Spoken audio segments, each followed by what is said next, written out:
Hi കൊച്ചു കൂട്ടുകാരെ, എല്ലാവർക്കും വായനാ വിസ്മയത്തിൻ്റെ പുതിയൊരു എപ്പിസോഡിലേക്ക് വീണ്ടും സ്വാഗതം. എല്ലാ കൊച്ചു കൂട്ടുകാർക്കും സ്കൂളിൽ പോകാൻ ഇഷ്ടമല്ലേ? സ്കൂളിൽ നാം പാലിക്കേണ്ട നിയമങ്ങളെക്കുറിച്ചാണ് ഇന്ന് ഈ വീഡിയോയിൽ ഞാൻ പറയാൻ പോകുന്നത്. കൂട്ടുകാരെല്ലാം ഈ നിയമങ്ങൾ പാലിക്കുമല്ലോ അല്ലേ? രാവിലെ എഴുന്നേറ്റ് ദിനകൃത്യങ്ങളെല്ലാം നിർവഹിച്ച് ശരിയായ യൂണിഫോമിൽ യഥാസമയത്ത് എല്ലാ കൂട്ടുകാരും ക്ലാസ്സിലെത്തണം. സ്കൂളിലേക്ക് കൊണ്ടുവരാൻ ബാഗ് ഒരുക്കുമ്പോൾ ടൈം ടേബിൾ പ്രകാരമുള്ള ബുക്കുകളെല്ലാം ബാഗിലുണ്ടെന്നും എഴുതാൻ ആവശ്യമുള്ള എല്ലാ സാധനങ്ങളും ബോക്സിലുണ്ടെന്നും ഉറപ്പുവരുത്തുക. സ്കൂളിൽ എത്തിക്കഴിഞ്ഞാൽ എല്ലാവരും പറയുന്നത് ശ്രദ്ധയോടെ കേൾക്കുക. പ്രാർത്ഥനയിൽ ആത്മാർത്ഥമായി പങ്കുകൊള്ളുക. പ്രാർത്ഥനാ സമയങ്ങളിൽ കൂട്ടുകാരുമായി സംസാരിക്കാൻ പാടില്ല എന്നുള്ള കാര്യം പ്രത്യേകം ഓർമ്മിപ്പിക്കട്ടെ. ക്ലാസ്സിലെ മറ്റ് സഹപാഠികളോട് കരുണയോടും വിനയത്തോടും കൂടി പെരുമാറുക. ടീച്ചർ പറയുന്നത് ശ്രദ്ധയോടെ കേൾക്കുക. ടീച്ചർ പറഞ്ഞു കഴിഞ്ഞതിന് ശേഷം മാത്രം നമുക്കെന്തെങ്കിലും അഭിപ്രായങ്ങൾ രേഖപ്പെടുത്താനുണ്ടെങ്കിൽ കൈപൊക്കുക. ക്ലാസ്സിൽ ഒച്ചത്തിൽ അലറി കരയാൻ പാടില്ല. കൂട്ടുകാർക്ക് എന്തെങ്കിലും ബുദ്ധിമുട്ടുണ്ടെങ്കിൽ അധ്യാപകരെയോ കൂട്ടുകാരെയോ അറിയിക്കുക. നമ്മുടെ സഹപാഠികൾക്ക് ഏതെങ്കിലും തരത്തിലുള്ള സഹായം ആവശ്യമാണെങ്കിൽ നമ്മളാൽ കഴിയുന്ന വിധം അവരെ സഹായിക്കുക. എത്ര ദേഷ്യം വന്നാലും സ്കൂളിൽ കൂട്ടുകാരുമായി തല്ലുകൂടാൻ പാടുള്ളതല്ല.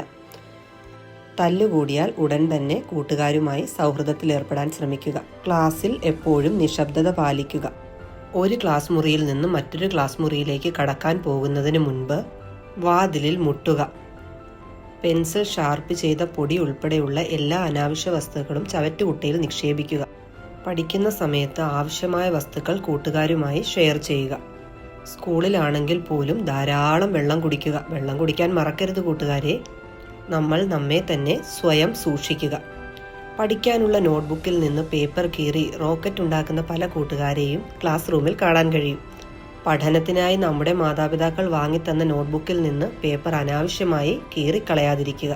കൂട്ടുകാരെ, ഒന്ന് ശ്രദ്ധിക്കുക. പുറകുവശത്ത് നിന്ന് കീറുന്ന പേപ്പറുകൾ മുൻവശത്ത് നിങ്ങൾ എഴുതിയ നോട്ടുകൾ പെട്ടെന്ന് കീറിപ്പോകാൻ ഇടയാക്കും. കൂട്ടുകാരെ, നമ്മുടെ മാതാപിതാക്കൾ നമുക്ക് പഠിക്കാനായി വാങ്ങിത്തരുന്ന ഓരോ സാധനങ്ങളും സ്കൂളിൽ കൊണ്ടുപോകുന്നത് പോലെ തിരിച്ച് വീട്ടിൽ കൊണ്ടുവരാൻ ശ്രമിക്കണം. ഒരിക്കലും സ്റ്റെയർകേസ് ഉപയോഗിക്കുമ്പോൾ ഓടാൻ പാടുള്ളതല്ല. ടീച്ചർ ക്ലാസ്സിൽ തരുന്ന നോട്ടുകൾ ശ്രദ്ധയോടുകൂടി അക്ഷരത്തെറ്റില്ലാതെ എഴുതാൻ ശ്രമിക്കുക. അത്യധികം താല്പര്യത്തോടുകൂടി പുസ്തക വായന ശീലമാക്കുക. ക്ലാസ്സിലും വീട്ടിലും പുസ്തകം വായിക്കാൻ താല്പര്യം കാണിക്കുക. കൊച്ചുകൂട്ടുകാരെ, മറ്റൊരു പ്രധാന കാര്യം ഓർമ്മിപ്പിക്കട്ടെ. ടീച്ചർ ക്ലാസ്സിൽ പഠിപ്പിക്കുന്ന സമയത്ത് മറ്റു കൂട്ടുകാരുമായി സംസാരിക്കാതിരിക്കുക.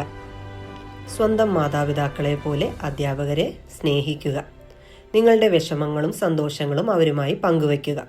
സ്കൂളിലേക്ക് പോകുമ്പോഴുള്ള സന്തോഷത്തോടു കൂടി തന്നെ വീട്ടിലേക്ക് തിരിച്ചെത്തുക. അപ്പോൾ എല്ലാ കൂട്ടുകാരും ഈ നിയമങ്ങളൊക്കെ പാലിക്കുമെന്ന് ഞാൻ വിശ്വസിക്കുന്നു. എൻ്റെ വീഡിയോ കണ്ട എല്ലാ കൂട്ടുകാർക്കും നന്ദി. ഉടനെ അടുത്ത വീഡിയോയുമായി കാണാം.